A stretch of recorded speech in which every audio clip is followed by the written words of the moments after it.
miknya nggak bisa. Bismillahirrahmanirrahim. Yang terhormat Ibu Ketua Dharma Wanita Persatuan Dinas Pertanian di KPP. Yang terhormat para pengurus Dharma Wanita, yang terhormat anggota hadirin yang berbahagia. Selamat pagi, salam sejahtera, Om Swastiastu, Namo Buddhaya, salam kebajikan. Assalamualaikum warahmatullahi wabarakatuh. Alhamdulillah, wa syukurillah wa ni'matillah, la haula wala quwata illa billah, amma ba'du. Pertama-tama mari kita panjatkan puji syukur kehadirat Allah Subhanahu wa taala bahwasanya pada pagi ini kita bisa berkumpul dalam keadaan sehat walafiat. Salawat salam mari kita sampaikan ke junjungan kita Nabi Muhammad SAW yang telah memberi petunjuk jalan yang benar melalui agama Islam. Maaf ini nggak bisa.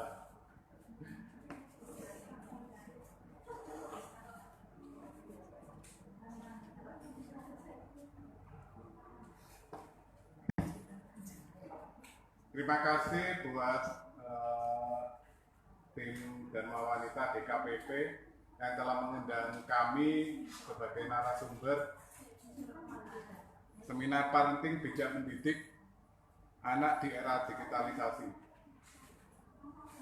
Saya nggak tahu kemarin dari Bu Sis bisa menghubungi saya, rekomnya dari siapa, saya nggak tahu. Karena kami juga di bidang literasi sering mengadakan pelatihan juga, sering mengadakan kegiatan trauma healing, kegiatan bersama kolaborasi dari beberapa lembaga tingkat nasional sampai internasional. Perkenalkan, nama saya Bagus Salib Sujarwadi. Saya punya akun atau nama lain saya Bagus Wotru. Saya kelahiran Lumajang, asli Lumajang, tapi wajah bukan orang Lumajang dan logat bukan orang Lumajang. Banyakan orang tanya saya, Mas bukan orang Lumajang ya? Ya, mungkin ibu-ibu juga lihat kayak gitu. Saya kelahiran di Lumajang. Kegiatan kami selama ini, saya mulai dari 2012, saya keliling desa untuk kegiatan sama bos saya kegiatan internasional untuk mencari daerah-daerah yang terisolir di Indonesia. Kita ke Kalimantan, ke Aceh, ke Sumatera, sampai Merauke, sampai Maluku. Kita untuk cari daerah yang terisolir untuk membantu saudara-saudara kita yang terisolir di Indonesia dengan kita kasih bantuan jembatan gantung. Mungkin ibu-ibu pernah melihat film saya pada tahun 2014 yang tepat kalau sekarang istilahnya viral. Itu kita membuat film yang sempat diputar di Lumajang Vision waktu itu. Dari situ kita punya kegiatan lain di bidang literasi. Kita mendirikan taman baca, namanya Taman Baca Amazia, dan kita juga di situ kita disupport sama teman-teman sampai tingkat nasional, sampai internasional juga ngasih buku ke kita untuk kita adakan kegiatan bersama penyintas, bersama anak-anak. Kita juga mendirikan taman baca bukan di Lumajang aja. Kita mendirikan taman baca ada di Trenggalek, di Jambi, di Kabupaten Kampar, Kepulauan Riau juga ada.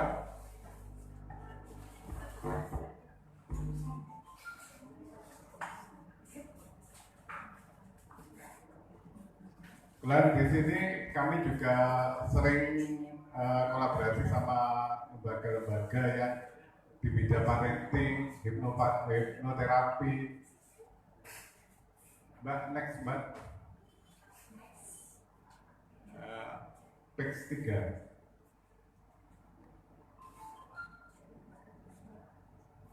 tiga. Nah, ini Bu, kegiatan kami juga membuat posko di Desa Penanggal. Alhamdulillah seminggu kemarin kita mengadakan kegiatan full saya di Penanggal. Alhamdulillah kita support dari PLN pusat. Jadi hari Minggu saya itu ditelepon oleh Direktur CSR PLN pusat, direkturnya YBM PLN. Alhamdulillah kita support penuh dari YBM PLN. Ini salah satu keutamaan fungsi dari digitalisasi. Jadi orang yang kita nggak kenal sampai dia punya kepercayaan ke kita untuk kita bisa bergerak. Saya sering juga diundang ke luar pulau, saya nggak kenal orang itu Bu.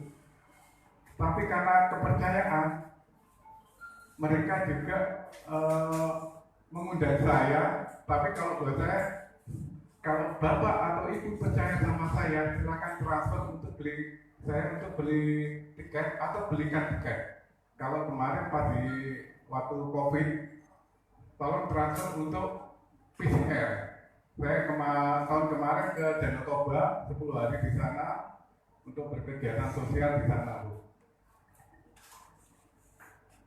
Next, Mbak. Nah, ini kita sekarang mulai masuk materi. Sebelum masuk materi, saya ingin ini ibu-ibu agak lesu. Mari kita ini salam dulu. Selamat pagi. Kalau saya ngomong selamat pagi, yes. Selamat pagi. Yes. Kurang semangat, kurang mantap. Selamat pagi. Yes.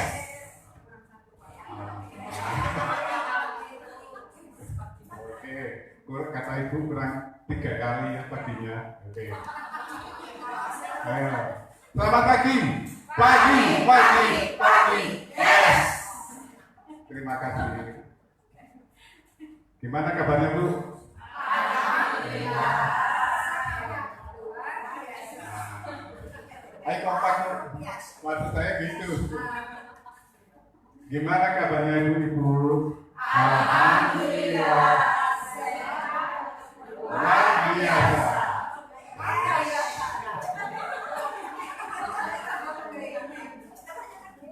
Pulang kita live Bu. Sekarang kita live di FB sama IG kita live. Kemudian kita setiap kegiatan kita usahakan untuk live supaya banyak orang-orang tahu kan. Di FB saya di akun Taman Baca itu sudah kita tingkat nasional lah, bahkan internasional. Kita juga bersama sama teman-teman literasi di Malaysia.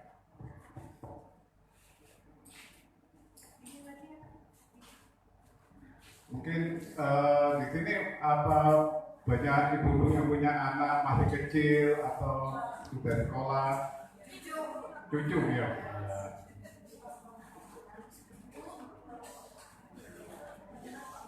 Sebelum kita melanjutkan, kita ingin tahu ini pengertian era digitalisasi menurut Kemendikbud. Era digital adalah masa ketika informasi mudah dan cepat diperoleh serta disebarluaskan menggunakan teknologi digital. Ibu merasakan nggak informasi yang sekarang cepat apa tidak? Cepat. Ketika erupsi Semeru kemarin, kita bisa lihat teman-teman kita yang lagi nge-live di sana. Adapun teknologi digital adalah teknologi yang menggunakan sistem komputerisasi yang terhubung dengan internet. Next, Mbak.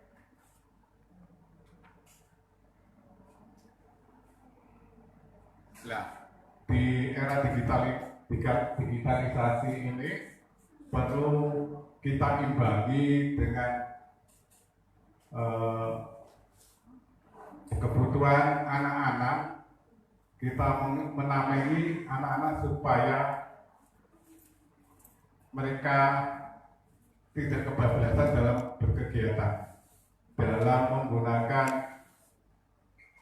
media digital. Di sini kami next, Mbak.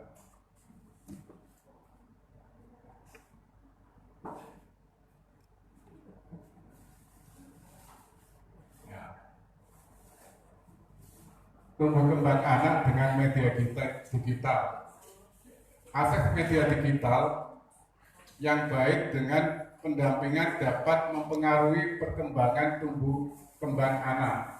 Jadi silakan anak memakai HP ibu, memakai HP-nya ayahnya, bahkan mereka bisa beli sendiri, HP sendiri itu, tapi dalam pendampingan kita, dalam pengawasan kita. Nanti saya kasihkan trip gimana cara mendampingi anak supaya anak tidak terlalu bermain di HP.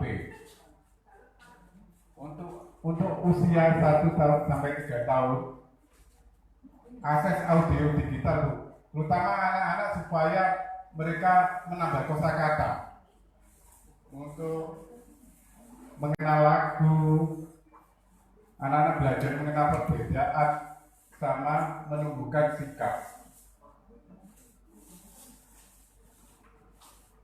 Untuk usia 4 sampai 6 tahun, untuk meningkatkan keterampilan mengenalkan huruf dan angka, karena anak umur 4 sampai 6 tahun itu perlu kita kenalkan dengan huruf, angka, sehingga nanti ketika masuk SD mereka sudah bisa belajar dan menghitung dan membedakan hal yang baik dan buruk. Untuk usia 8 sama 12 tahun sampai 12 tahun ini yang agak-agak harus ketat kita, Bu. Saya juga punya anak sekitar umur 12 tahun, harus ketat untuk mendampingi mereka. Dipersilakan mereka untuk pakai HP, tapi ada batasannya semuanya. Untuk anak 8 sampai 12 tahun, memberikan pemahaman tentang anggota tubuh dan meningkatkan daya imajinasi anak. Yang dimaksudkan daya imajinasi anak sekarang sudah mulai buat konten, ada yang pakai di TikTok atau pakai di YouTube. Anak kecil sekarang sudah bisa mulai membuat kayak gitu. Next, Mbak. Nah, di sini sebagai tugas orang tua mempersiapkan anak menghadapi zamannya ketika kita sebagai orang tua apakah sudah mempersiapkan anak menghadapi era digitalisasi saat ini dan era kedepannya. Bayangkan sekarang kita keadaan era digital sampai di sini. Gak tahu kita 10 tahun lagi ke depan sampai di mana ini kecanggihan dan di sini sampai itu tidak ada privasi. Seakan-akan orang itu vulgar dengan privasinya itu. Jadi kita perlu menjaga anak-anak kita untuk menghadapi era digitalisasi. Next. Di sini anak sebagai generasi digital dan orang tua kita sebagai imigran digital. Anak-anak generasi masa kini merupakan digital natif, yaitu mereka yang sudah mengenal media elektronik, media digital sejak lahir. Bahkan itu mereka dikenalkan. Saya itu miris ketika saya jadi pendalaman, ketika melihat anak-anak nangis cuma dikasih HP orang tuanya HP juga. Itu, Bu. Jadi silakan jangan seringlah untuk kita ngajak anak-anak untuk bermain HP, apalagi anak masih kecil. Nanti kita ada hal-hal yang perlu diperhatikan orang tua. Next, Mbak. Ini hal-hal yang diperhatikan orang tua. orang tua diharapkan mampu melindungi anak-anak dari ancaman era digital, tetapi tidak menghalangi potensi yang bisa ditawarkannya. Jadi kita bisa membentengi anak-anak. Yang dimaksud dengan tidak menghalangi potensi anak, bukan anak saya yang pertama itu kelas 3, mulai kelas 3 alhamdulillah sudah mulai bisnis online. Jadi dia itu ketika melihat di aplikasi, dia ambil gambarnya, terus dia taruh di status, terus ada yang teman yang beli, dia pesan, setelah itu dijual. Tapi dalam arahan kita, aplikasi itu harus ketika mereka pesan barang, ketika anak saya pesan barang itu terhubung dengan email saya. Kalau dia pesan barang, walaupun saya di luar kota, kelihatan kamu pesan apa, sudah terhubung dengan email saya, karena dipakai email saya. Ini hal-hal yang perlu diperhatikan orang tua. Next, Pak.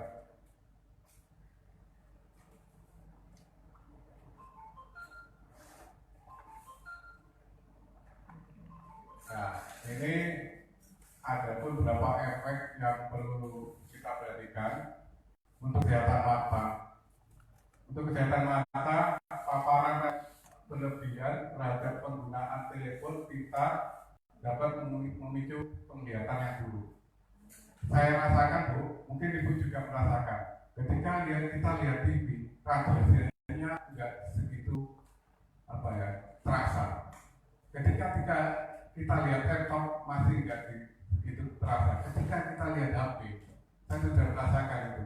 Jadi ketika kita lihat HP dalam waktu jangka yang lama, terasa mata itu mungkin panas atau pedih, gitu.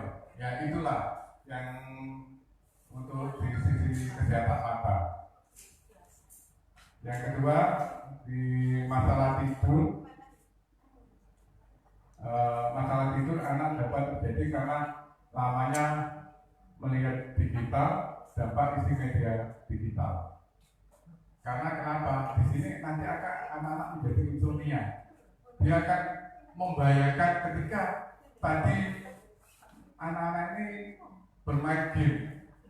Jadi besok mau main game lagi, aku harus mengalahkan temanku. Dia itu membahayakan sampai bayangkan itu bisa insomnia.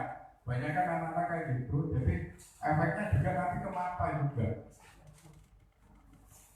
Next, ya.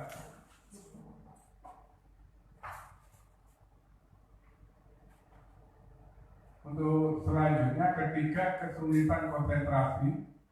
Penggunaan media digital memiliki efek dan keterampilan perhatian anak, sehingga bisa meningkatkan perilaku terlalu aktif dan kesulitan berkonsentrasi. Yang dimaksud di sini, ketika anak sering main game, ketika anak sering melihat aplikasi kayak TikTok, dia itu menirukan di situ, sehingga kadang dia menirukan yang di internet, yang di TikTok, sehingga mereka menjadi hyperaktif. Ada lagi yang kebalikannya, menjadi mereka jadi yang diam.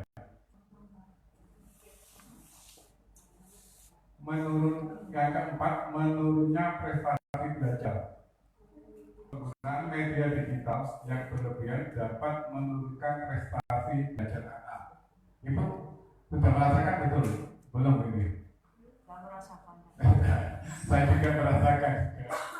Di sini karena anak cenderung melihat HP, melihat smartphone kita, dari situ anak-anak kurang belajarnya.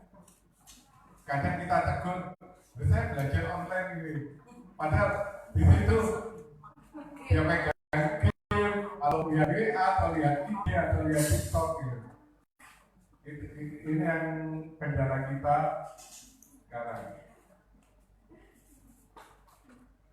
Next, Mbak. Perkembangan fisik membatasi aktivitas fisik yang diperlukan untuk tumbuh kembang anak. Sama anak sering menahan lapar, haus, dan keinginan buang air sehingga mengganggu sistem pencernaan, menyebabkan ketidakseimbangan bobot tubuh terlalu gemuk atau terlalu kurus. Jadi di sini anak akan diam untuk membatasi aktivitas fisik. Anak akan diam, Bu. Jadi dia asik aja di depan HP-nya, nggak mau tahu. Bahkan kita suruh kadang, kalau bahasa Jawanya asik gitu kan, sebentar gitu, dia asik gitu. Di situ aja, nggak mau jalan gitu. Inilah yang perlu kita khawatirkan. Ketika kami di taman baca kami, ada pun aturan di taman baca Mas ya, itu anak-anak tidak boleh bawa HP.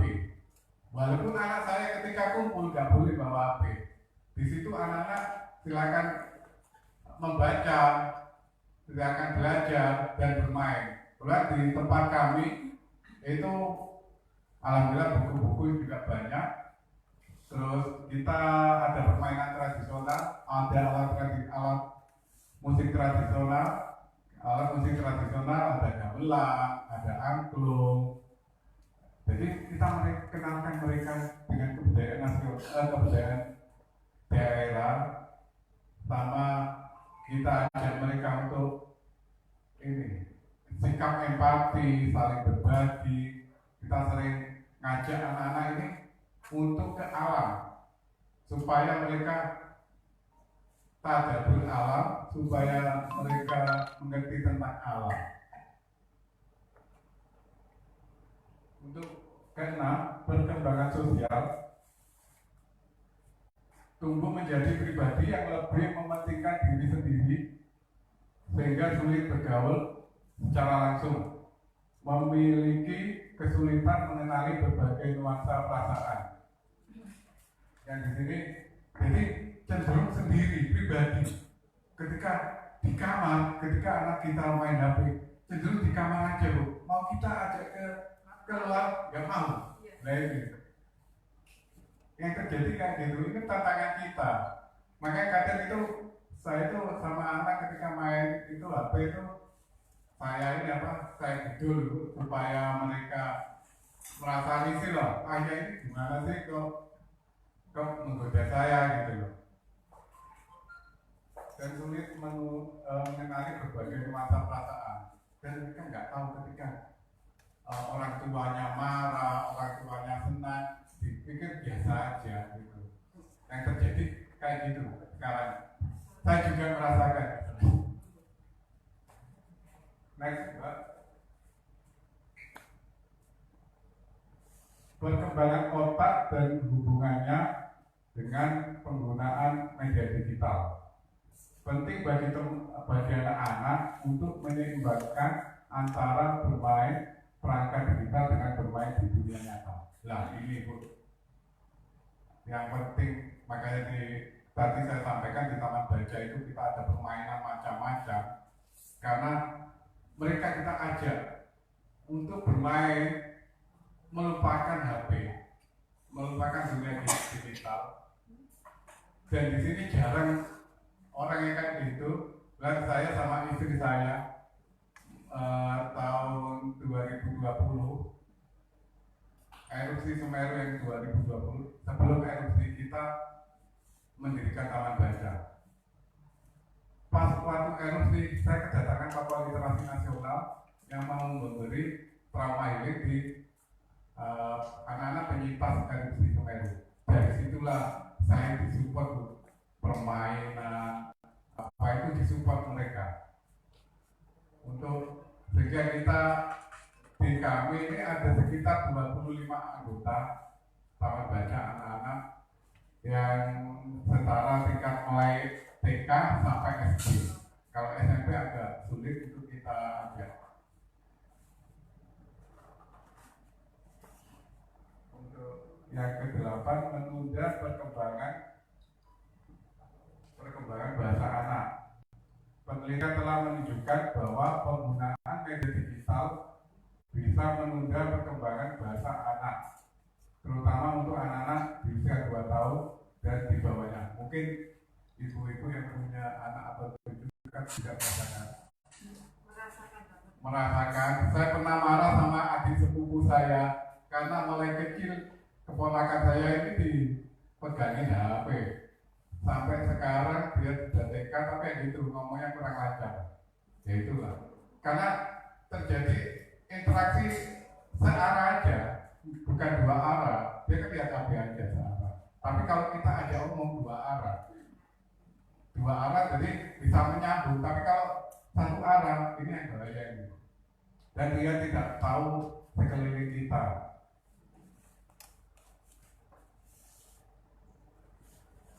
Untuk next Mbak, untuk mengatasi itu ini kita di parenting itu ada namanya parental control.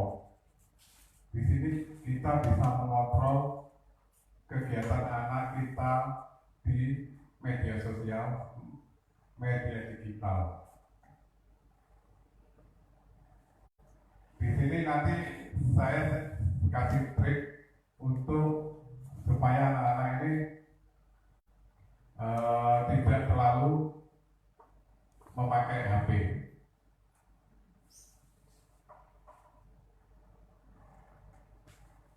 Nah, ini apa itu parental control? Parental control adalah fitur yang membantu anak mengontrol konten apa saja yang dapat dilihat. Digabungkan dengan pengaturan privasi, ini akan membantu anak melindungi dari hal-hal yang seharusnya tidak mereka lihat atau alami secara online. Jadi di sini kalau di dunia parenting sebagai kuncinya ini di parental control. Di situ kita bisa melihat anak-anak, aktivitas anak-anak kita di dunia online bisa dikontrol dari situ.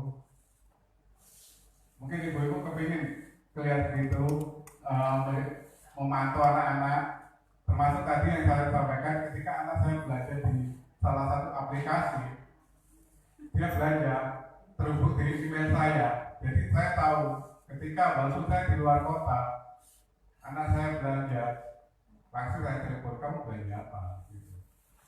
Nah, itu jadi kuncinya salah satunya itu tentunya.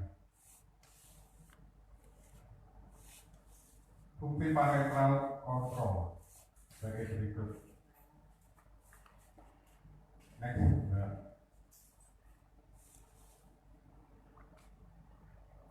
Satu, melindungi anak dari konten yang tidak layak.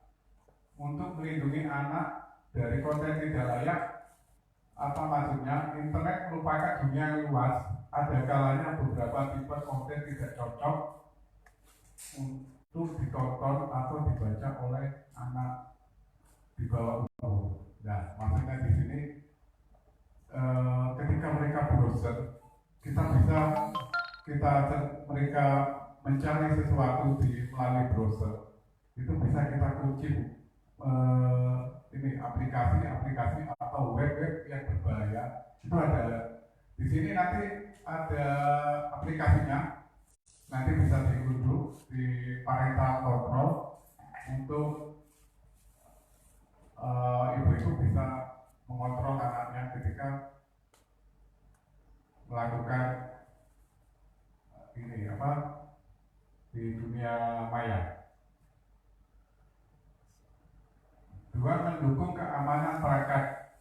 Seperti Anda tahu, internet dunia yang penuh dengan ancaman malware, yaitu malware adalah virus yang berbahaya, bisa ketika HP kita kena di situ, HP kita bisa rusak, bahkan data kita bisa rusak, bukan rusak lagi, data kita rusak, hilang ketika bisa kena malware.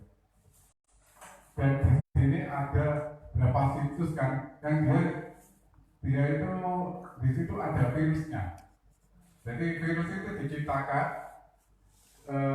untuk merusak, dan di situ nanti mereka juga jual antivirus. Yang pembuat ini juga jual antivirus itu. Dari situlah mereka dapat uang.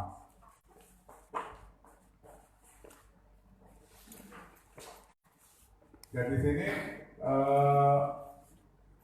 anak-anak ini supaya berhati-hati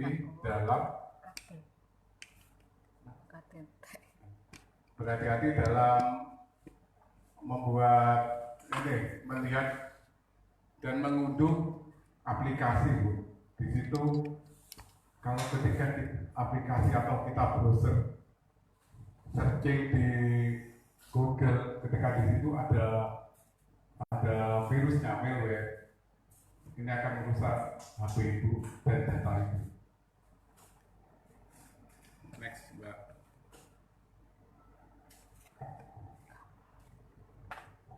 Di sini mencegah penyalahgunaan uang yang tidak disengaja. Bahkan mungkin untuk anak-anak juga bisa disengaja. Ada banyak orang tua juga tidak mempercayakan 100% anak untuk menggunakan HP yang dikarenakan banyak yang secara tidak sengaja melakukan transaksi. Mereka belum mengerti sehingga asal mengklik sana sini bisa membeli game, memiliki aplikasi semacam aplikasi tanpa memikirkan konsekuensinya.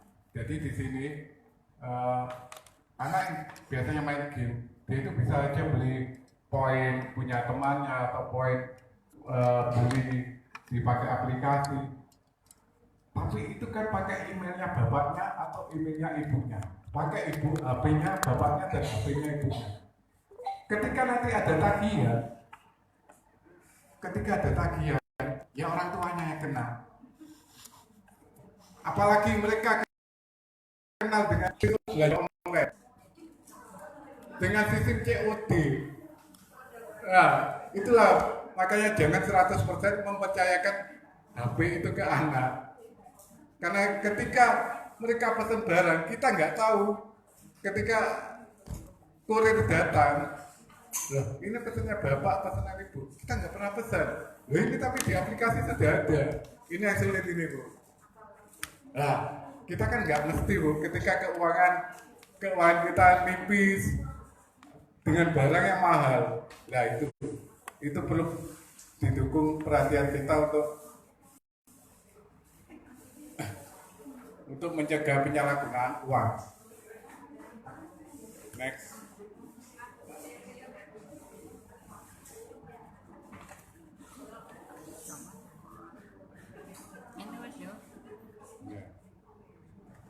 Next, Mbak.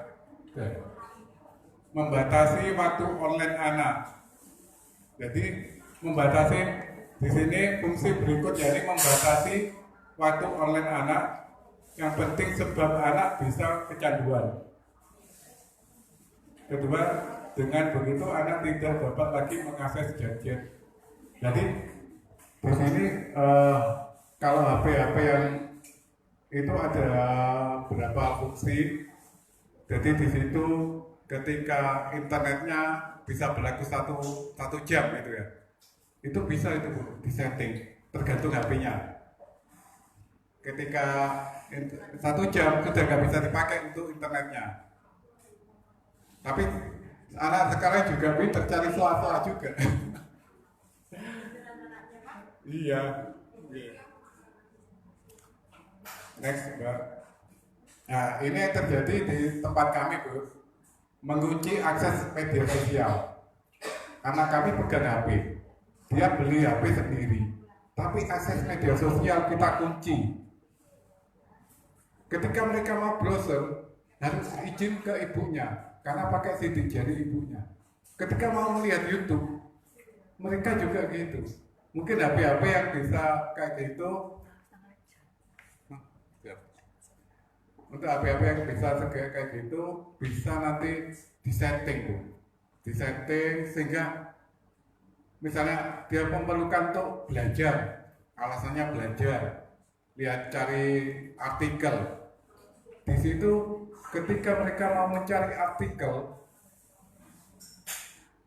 harus izin dulu ke orang tua melalui sidik jarinya orang tua. Ini yang terjadi di kami, anak-anak kami ketika mereka mau mencari sesuatu artikel itu pakai sidik jari. Jadi di HP itu tidak bebas ketika melihat YouTube, kecuali YouTube Kids bebas. Ketika YouTube itu kan jaringannya juga luas. Saya juga YouTuber, di situ luas. Apapun kita bisa kita cari. Mungkin itu nanti bisa konsultasi melalui kami, melalui saya sama istri, bisa untuk konsultasi setting HP, tapi tergantung HP-nya Bu, nggak semua HP bisa disetting kayak gitu.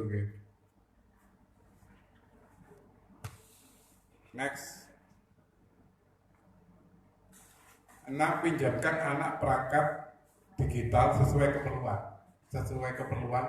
Ketika anak mau cari artikel di Google sesuai keperluan, dipersilakan Bu, persilakan, tapi dalam jangkauan kita, dalam pendampingan kita, tidak dibiarkan begitu saja, tapi anak-anak dikasih waktu dan kita dampingi sesuai keperluan mereka. Next, Mbak. 7. Imbangi waktu menggunakan media digital dengan interaksi dunia nyata. Ini yang penting, Bu. Jangan anak mulai pagi sampai sore itu di dunia maya aja, baru kita ajak untuk di dunia nyata. Paling nggak mereka coba kita suruh beli ini, beli itu untuk ke media nyatanya, dunia nyata, sehingga mereka juga berkegiatan di luar dunia online. Nanti ada kuis ya Bu, saya bawa buku, ya. Saya bawa buku, nanti ada kuis, ada hadiahnya. Saya bawa buku 3, nanti kalau ibu-ibu bisa menjawab, akan saya kasih buku. Ini kebetulan dari teman-teman kita, saya dikasih teman-teman. Ini masih baru, ini dari Bali, ini dari teman-teman literasi dari Kediri. Nanti siapa yang bisa menjawab kuis saya akan saya kasih buku.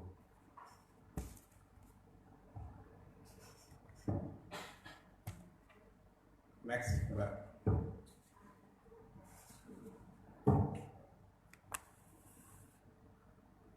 Ini banyak yang melihat kita, Mbak.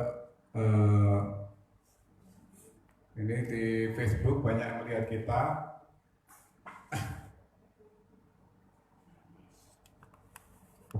Nah, ini yang penting, Bu. Ini yang terpenting. Telusuri aktivitas anak di dunia maya. Anda dapat memonitor situs web yang dikunjungi. Pastikan Anda mengunjungi situs-situs yang tidak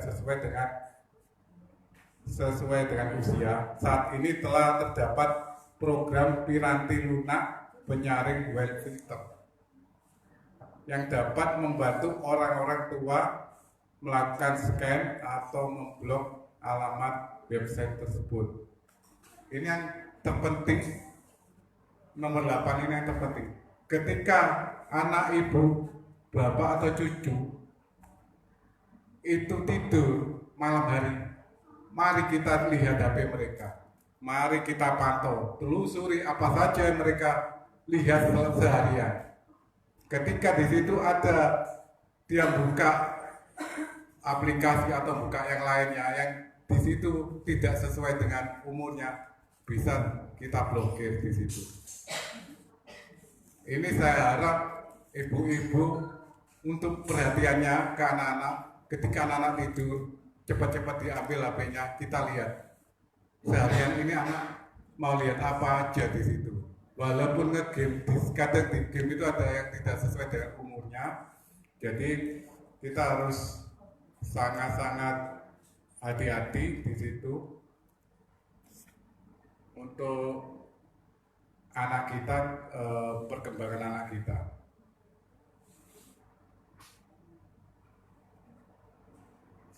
Ya, sampai di sini dulu. Mungkin ada pertanyaan, monggo. Monggo. Maksimal jam 11 deh. Ngomong ada materi. Monggo. Dari BPP mungkin itu tadi Pak masalah aplikasi apa gitu. Kalau misalnya HP-nya mendukung mobil sama Ya, aplikasi apa? kalau parental control ada aplikasinya. Terus coba cari yang filter itu. Itu di situ ada mungkin macam-macam di Play Store. Akan kita cari satu-satu yang sesuai. Kalau kita mencari aplikasi, kita lihat ini apa testimoninya. Di situ kalau cuma bintang 1, janganlah.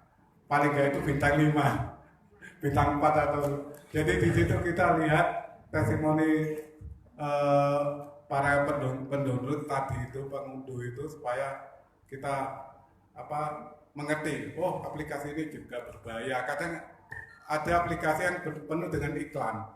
Saya pernah download aplikasi penuh dengan iklan. Monggo kalau ada pertanyaan lagi.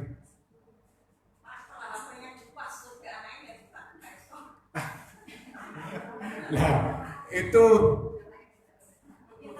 ya, itu pintar anak-anak yang aku. Nah, itu sekali-kali perlu, Bu, itu perlu pendekatan sama anaknya. Itu terjadi juga sama saya, tapi perlu pendekatan lah, nanti gimana.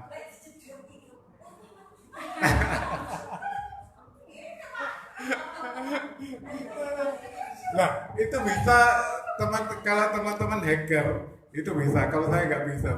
Ada teman-teman yang hacker itu kan bisa menjebol password itu biasanya anak sekolah juga tingkat, kalau di SMK itu multimedia, TKJ itu bisa.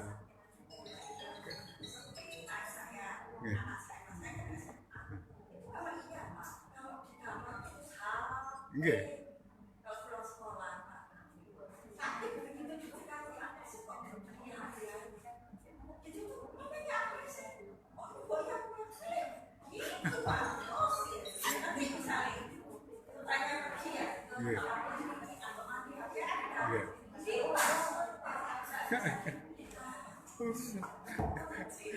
Ya itulah kecanggihan anak-anak sekarang. Mereka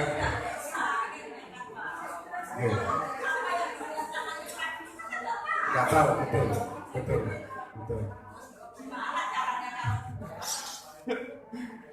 Nah itu perlu itu Bu, ada orang yang buka bisa buka HP. Kalau saya nggak bisa itu.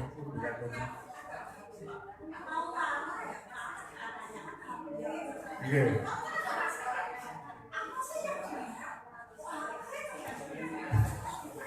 Betul. Ya. Makanya itu tadi kan mereka cenderung individual. Jadi ketika ada orang lain merasa terganggu, mereka anak-anak itu merasa terganggu.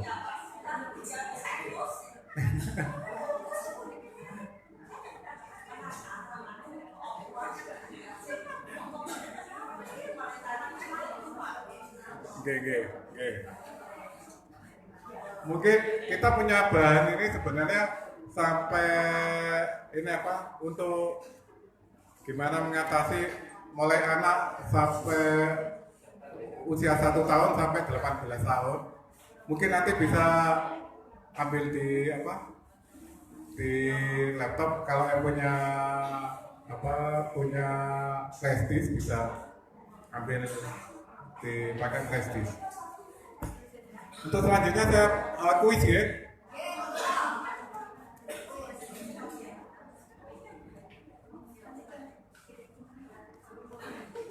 Angkat tangan dulu, baru menjawab ya.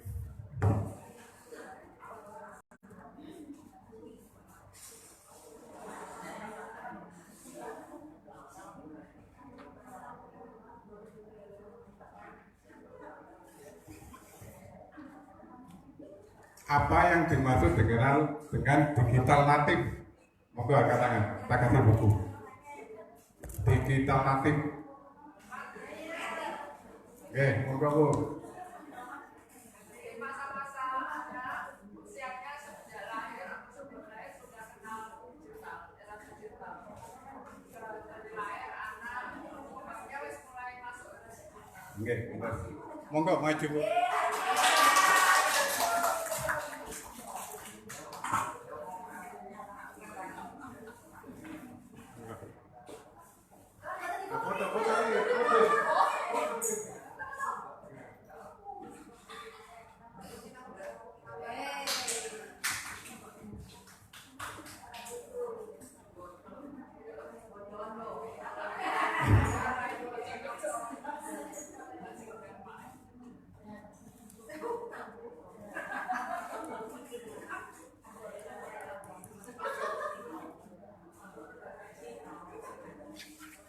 Dalam ilmu parenting untuk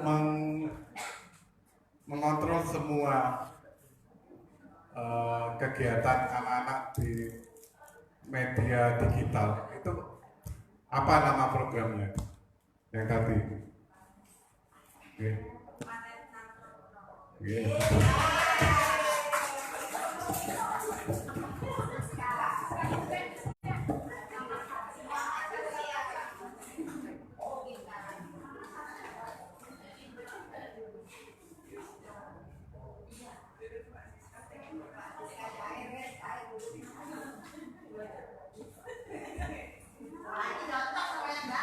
Ini tinggal satu buku.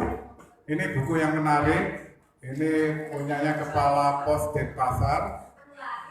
Ini menceritakan menguak kehidupan Islam di Pulau Bali. Beliau selama lebih dari 10 tahun di Bali. Ini punya teman kita, Kepala Kantor Pos di Denpasar. Ya, ini sangat menarik. Ini baru saya sebelum 1 bulan yang lalu saya menerima buku ini. Saya kasihkan gratis untuk yang bisa menjawab.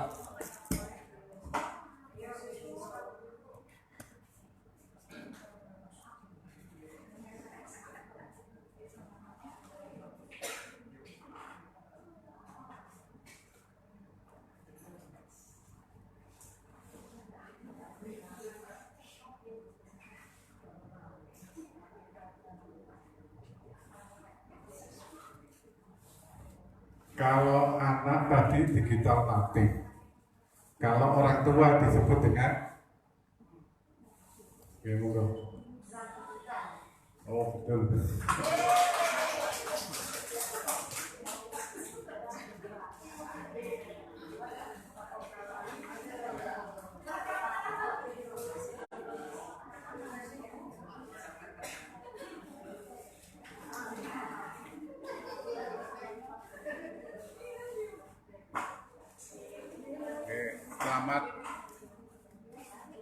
Selamat yang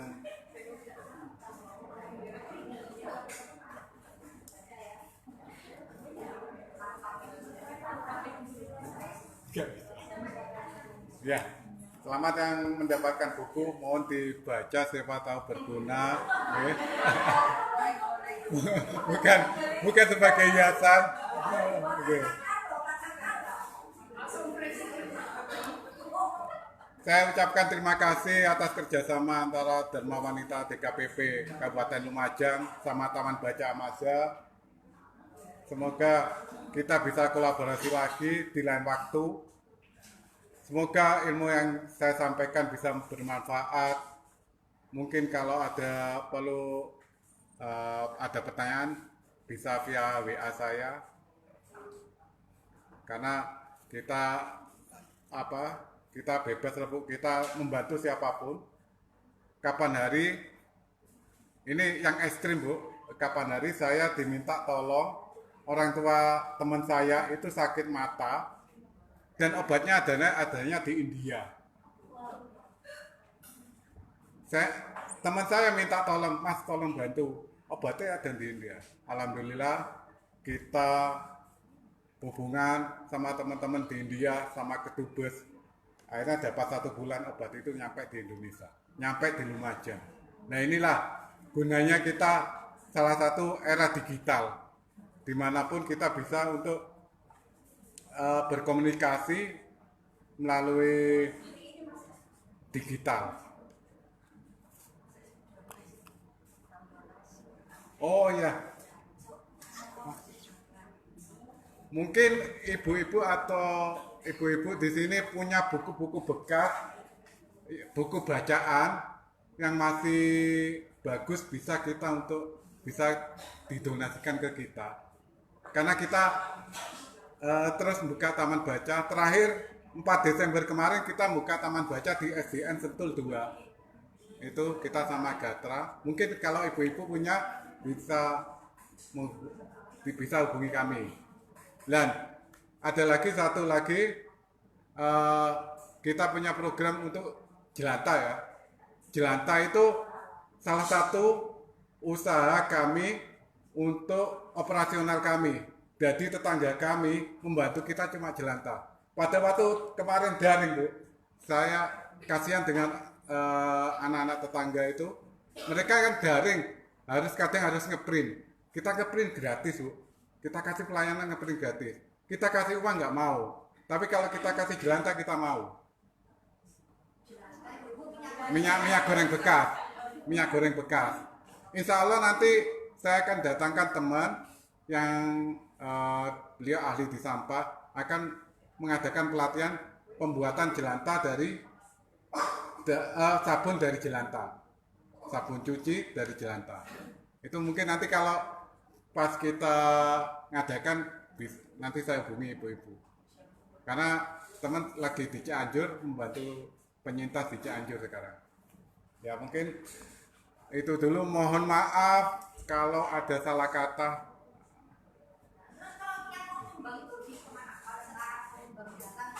Ya nanti bisa saya ambil. Oke. Mohon maaf apabila ada salah kata dan apabila materinya tidak sesuai dengan hati ibu.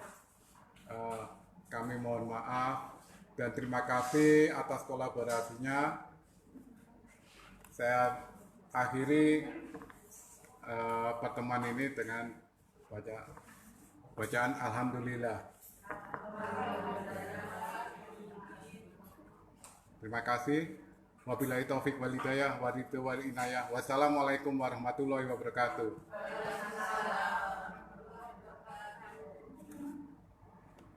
Matur nuwun.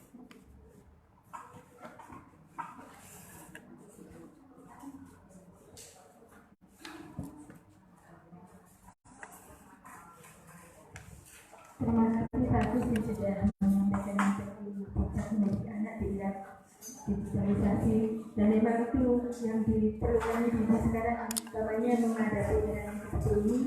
Dia anak-anak tidak monoton memegang HP dan mulai kehidupannya sekarang ini. Walaupun tidak memungkiri ya Pak, di saat ini juga semua di sekolah pun juga materinya ada di HP, ujiannya juga di HP. Ya, itu juga perlu juga kita bisa melihat anak-anak memang harus bijak dalam itu. Betul. Karena tidak mungkin kita merampas HP kalau di sekolah membutuhkan juga. Nggak mungkin itu Bu. Karena memang kadang-kadang ada tugas yang disampaikan pada malam hari. Gitu. Perlu pendampingan. Iya. Semoga orang mendapat ibu mendapat manfaat dari apa yang disampaikan oleh Pak Agus, dan terima kasih sudah mengisi di acara parenting hari ini. Kita lanjutkan acara berikutnya, Ibu.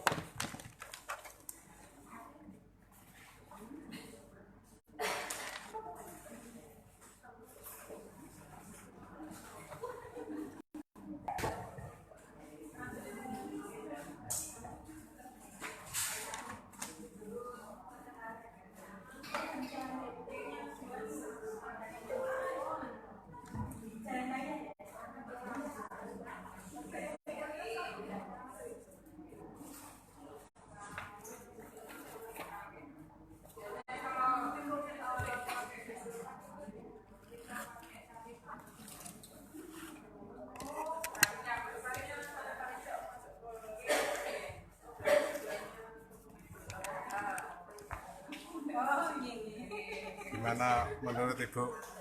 Inilah Bu.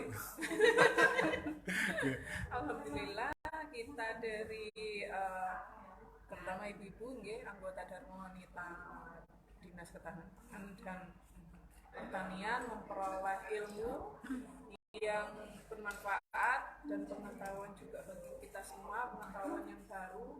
Ini juga nanti bisa dilanjut juga dengan bank sampah, karena tadi juga saya membahas juga tentang bank sampah, juga masalah pemilahan sampah yang ada di masing-masing kabupaten. Saya kira itu Bapak, terima kasih Sami-sami. sebagai narasumber di pertemuan pleno Dharma Wanita kami pada hari ini. Terima kasih Bu. Terima kasih Bu.